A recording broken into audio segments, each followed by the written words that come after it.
Speedscale SpeedChat. All right. Well, welcome to SpeedChat, the Speedscale show, where we talk about all issues related to software quality, reliability, resiliency, and making production work better by testing better and not impacting production. Anyway, today's show, I'm joined by Leonid Igolnik and Matthew LeRay. Matt LeRay, he's the co-founder of Speedscale, and Leonid is a investor and fellow advisor for Speedscale.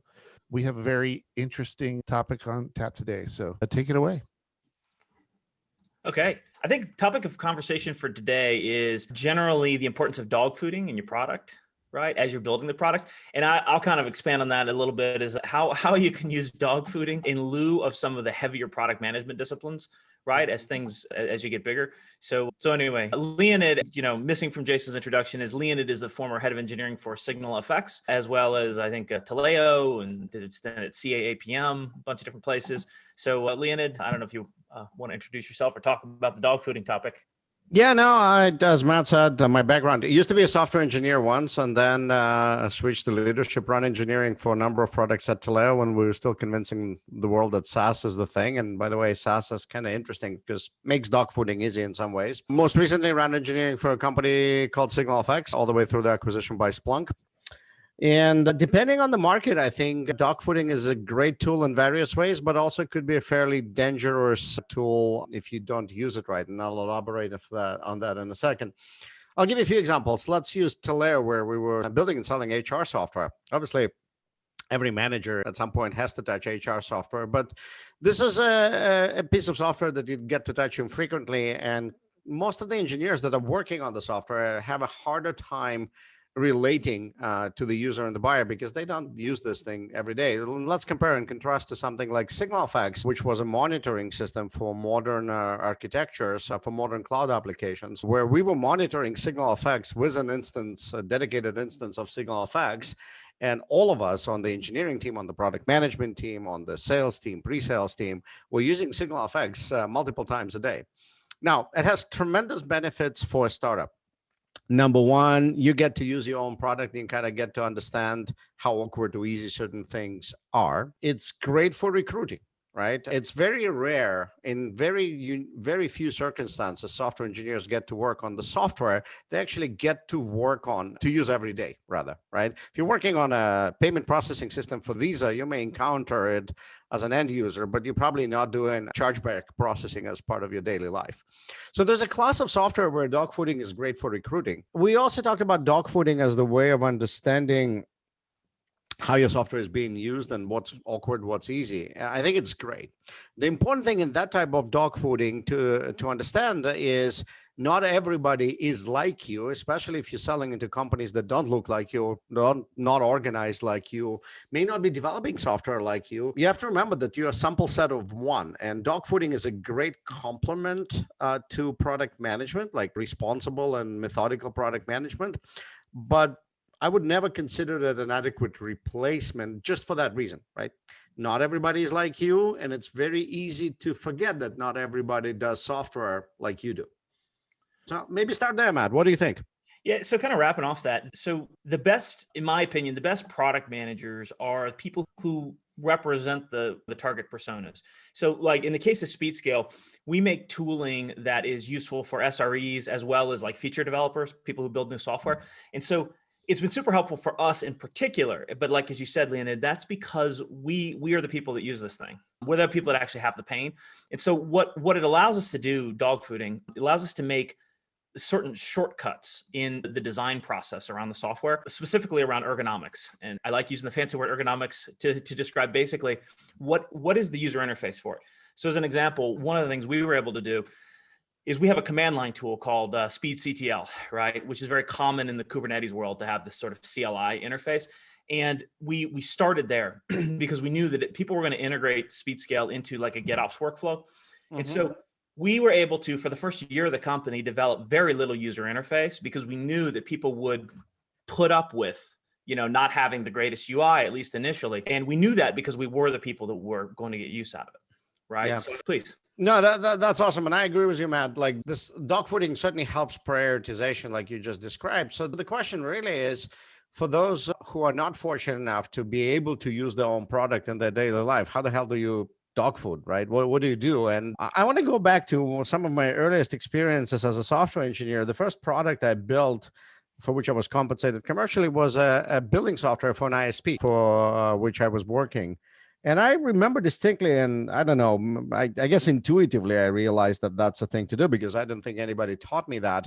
I would go and for half a day, spend time sitting behind the computers of people that were using my software within the ISP, like processing bills and invoices, and just watch them use that software. And I think it's a very important thing that a lot of startups that don't have that position of using their own software don't leverage well, because they're either too shy or think it's not a productive use of time, is not observing their users ideally in their natural habitat, using their own software. And while product managers, I think, are very good, and professional product managers are absolutely very good at representing the persona of the user, as you said, Matt, I think it's also important to equip the individuals on the engineering team with that understanding of the persona. So more articulate and perhaps more data fact-based arguments about pros and cons of a particular feature design can ensue, because they're based on concrete observations rather than opinions. And I don't know if you have any other advice, but for folks that don't have the product that they get to use every day, there's some calories to be spent here. Yeah, so now you get into kind of the professional product management, because I think that professional product management begins where opinions. If you, like an example, when I've encountered a lot of startup founders who are very opinionated about things they don't know about, right? And I try to avoid this particular tactic for myself. It's okay to be super opinionated when you are the persona, but like you said, eventually you're going to branch out and you're going to get into where you need to have empathy for the users. And that's where I think you start to get into more of a professional product management process, which, you're going to go through the research phases. You're going to go through, you're going to run surveys. You're probably going to run experiments. I know at Speedscale, probably 75% of the code that we wrote, we ended up not using because they were just experiments that failed, right? And then until we found the 25% that was really core. But I'm interested, Leonid, in what, I think that this kind of gets into like the next stage of startup scaling, right? I'm curious what you guys did at SignalFX and in other successful product management organizations. So I think any product development, and you talked about being opinionated, I will challenge and maybe disagree with you. I think having a point of view, an opinion on the market is important. And if you're lucky enough to have the correct one that the market agrees with, you're going to be incredibly successful. If you're not lucky, that things may go different. Now, there are ways of informing that point of view. And we just talked about methodically observing and understanding the needs of the user, right? And I think it's also important to realize that as the company grows, as the number of people making tens, if not hundreds of small decisions every day grow, that empathy to the user is one of those things that can fundamentally improve your ability to build a product that somebody wants to buy, right? And the question becomes, how do you achieve that at scale, right? And when I say scale, typically those things tend to break when the engineering team approaches 40 to 60 people. And this is also typically a stage of the company where a big round happens, a bunch of money being poured into the company. There's a blank check. Hire as many engineers as you can. We got to capture the market. And the question becomes, how the hell do you scale all of this? Like, how do you double an engineering team from 60 to 120 without losing that empathy to the market? And again, this is where that empathy has to become professionalized and disciplined, right? Bigger companies have access to resources to conduct professional research. When, for example, Matt, when you and I were colleagues, one of the projects that we worked on that was fairly successful, it turned around a major multi-$100 million business, spent $750,000, I think, on research. Like, no startup can afford that. But the techniques that were used by us at that level, given what was at stake, are absolutely applicable to even the smallest startups. And it's really about not understanding what user will do or wants to buy or what features you should be building, but a deep and insightful understanding of durable problems they need to solve And understanding that by observing them and asking them how they solve those problems, not how would they solve their problems in the future. I think, asking people about would they use a particular capability of the software is as good as asking them whether they're going to stick to their New Year's resolutions. And we all know how that works. People don't change behaviors, right? And that's another very important thing to remember. Now, the most interesting thing is not just this data and those observations are not just useful for designing the right product, but they're also useful for downstream activities such as messaging and sales. And Matt, I know you have a unique perspective on how those insights not just inform what's in the product, but also how do you tell the story of the product. You want to share some of that? Yeah, so my opinion, when you're early stage, like we look forward to having the problems you're talking about at Speedscale, where we're trying to hire every single engineer, going into the massive funding round. We hope to have those problems soon. As an investor, I'm looking forward to that problem as well. That would be lovely. But so early on, one of the biggest issues around, like you're talking about user interviews, right? Users tell you they tell you what their problem is, but if you ask them to tell you how to solve it, they're not going to tell you the right things. So what we did at Speedscale, I think it served us well early on, is we said we have certain product principles and trends in the industry that we believe we're catching that give us an asymmetrical advantage to anybody else who's doing, working in the space. So that's that opinion, right? Exactly. Yeah, and it's targeted, as you said, at a durable problem, right? This is a real problem. We know, because we've done enough research there. So we wrote them down. We said, these are the durable problems we're solving. And then here's what we think are the major trends. And if you look at our website, you'll see, we believe that when you design a system with a cloud data warehouse as the back end, you're going to build something fundamentally different, right? Even if it's not a professional cloud data warehouse, just you're using like Amazon services or whatever, you're going to design things differently, and the whole product approach is going to look different. So we believe that that's sort of a driver, right? Not just cloud technologies, but more like cloud data management technologies. A second thing that we believe, part of not just what you believe is also what you don't believe. And so we like to talk about we have certain contrarian viewpoints. So one of those contrarian viewpoints is that developers don't want to write tests. They just don't want to do it. And I think the existing theory is that, well, they have to though. And we say, no, what if they didn't have to? What if you built a product so that they don't have to write these tests anymore in order to achieve validation, right? Another sort of contrarian viewpoint, I guess, that we have is that the new techniques like canaries are incredibly important. We do them. They're awesome. You should do them, but they're not going to solve the problem for every type of enterprise. That's sort of a contrarian viewpoint because everybody's running towards that, but it's just not our experience, right? Mm-hmm. So but having those principles written down and understanding that they're sort of implicit in the product design allows us to decide what not to do, what to take out of the engineering design, what to take out of the product management design. And I think when you're a big company, you don't have to do as much of that because you have more resources, at least I think. Really? I don't know. I've worked on products, all kinds of that. You never have enough resources to cover your entire roadmap. So I agree with you. I think it is as important to use both dogfooding and those methodical user interviews to decide what to put in the product.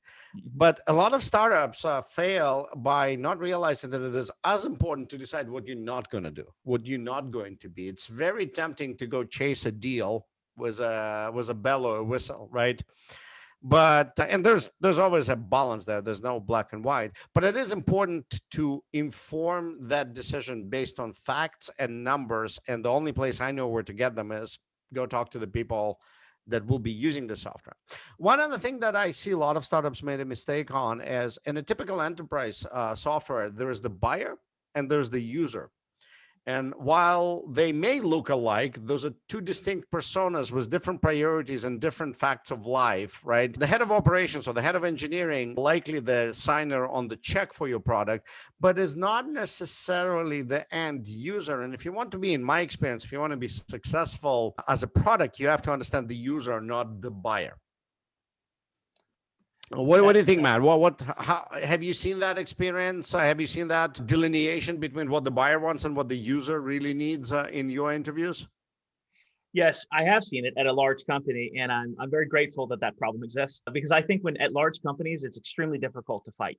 So one of our advantages as startup founders or startup engineers is that we can target the user without paying attention to the buyer.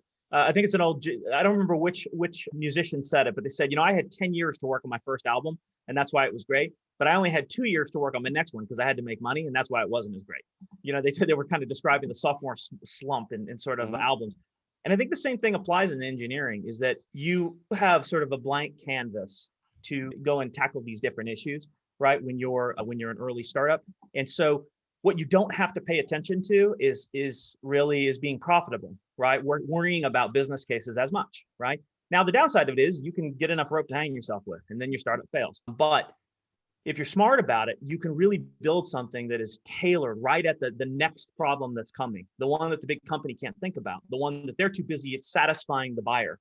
In my own experience, $10 million deals, right, sound wonderful, and they are, but at the same time, they can be, if not managed properly, they can be crippling to a product and engineering organization, because you end up just doing what sales tells you.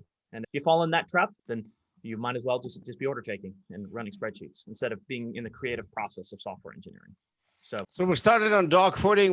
We went all around user research and kind of understanding what to put in, what to put out into your product. So I guess we have to summarize, like, Dogfooding is great, but I think remembering that your sample set of one is incredibly important. Remembering that there are users and there are buyers and they're not always the same cohort, as well as understanding how to extract the durable problems while having an opinion. Like, it seems, Matt, that both you and I, which is unfortunate, that it would have been more fun to have controversies in a violent agreement around those areas. What else do you think folks need to take out of this conversation if they're thinking about dogfooding and kind of product design? Well, I add one thing to it, is product market fit. Everybody talks about it. Nobody really knows when you have it. I don't know when we have it necessarily.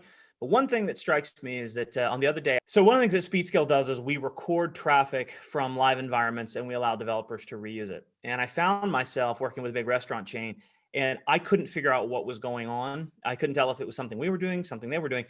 And I actually used Speedscale to solve that problem by bringing traffic from their environment right onto one of the developer desktops to figure out what's happening and run basically equivalent of like unit tests against the real production environment without actually having to touch production. That's the one thing I'll say, is that you can dogfooding in a way, if you are the right persona, you satisfied all the other things that we've talked about, it is an early indicator of product market fit. You've got something that is that if you can dog food and it really is useful, you still don't know if people will pay for it, but you've got a real product on your hands. So I think we're running up against time here. So I guess on that note, we'll toss it back to Jason.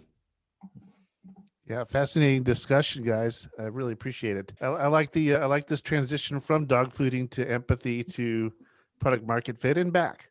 So appreciate the time, and maybe we'll see you on a future episode. Thanks, Jason. Thanks, Leonid. All right. So, and see.